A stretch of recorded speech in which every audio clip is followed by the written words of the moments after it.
amati mbégteeg bànneex di ànd ak yéen ñu teewlu ci 5M TV Sénégal jërë ngeen jëf.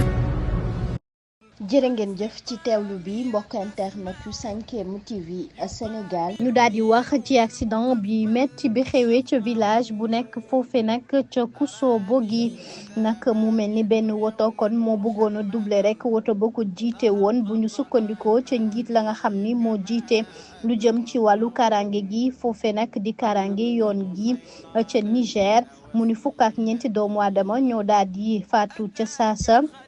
ñeneen ñi dañoo am ay gaañu daw nañ leen yóbbu ca bërëbu fajukaay bi mu ne accident boobee nag moom doy na waar loolu ginnaaw chauffeur bus bi nga xam ni moom nag moo doon njëkkante di rawante moo def li nu mel woto bi ñu ni ca Lagos la doon dem mu nekk nag foofee ca bët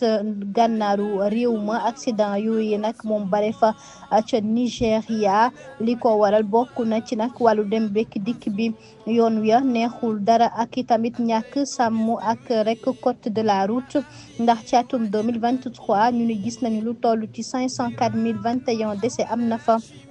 909 570 accident am nañ fa muy ay chiffres yoo xam ne kon rek ñi yore kaaraange dëkk ba rawatina kaaraange yoon wax ñoo ko daal di xamle. ginnaaw kàddu yi nga xam ni Omaro yëkkati woon na ko nag fii jëmale ko ci soxna Aïda Diallo mu mel ni doom ci Cheikh Béthio Thioune bi nga xam ni moom la ñu wax ni kon moom la joteloon tontuwul ci lu nu mel kàddu yooyee moom Omaro yëkkati woon di wax ni soxna Aïda Diallo nag Saliou ak kii di Serigne Saliou nag ginnaaw mu ni yëpp rek ay njabootu Cheikh Béthio lañu ginnaaw jafe-jafe kon yañ doon wax ni am na ci seen biir ñoom mais nag taalibe Cheikh Béthio yooyee mu ni nag bëggul sax ñu ciy dellusiwaat benn yoon ndax xam na ni kii di soxna Aïda Saliou nag taalibe Cheikh Béthio Thioune la mu xam le ni kii di Cheikh Béthio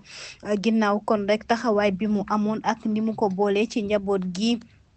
tey ji mu ni da ko war a topp da ko war a itam rek daal di faale saa su nekk ndax xam na ni lépp rek njabootu Cheikh Béthio lañu te lépp itam benn la tax na mu ni kon amul rek benn ay problème amul itam rek benn kon buzz buñ ci wut rek ginnaaw kàddu yooyu mu yëkkati woon. borom njurul dana faj 15 maladies borom njurul dana faj góor gu néew kattan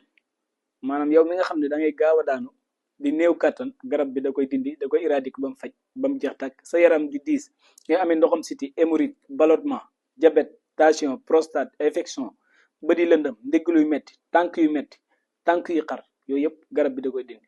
même prostate ak infection yooyu yëpp da koy dindi bu dee pommade bi nag day rëyal awra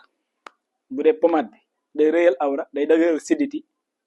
day yokk awra da koy rëyal day dëgëral siditi pommade bi moom loolu mooy njëriñam képp koo xam ni dafa bëgg ñu seetal ko defal ko ay ñaan dañuy def seet dañuy def listixaar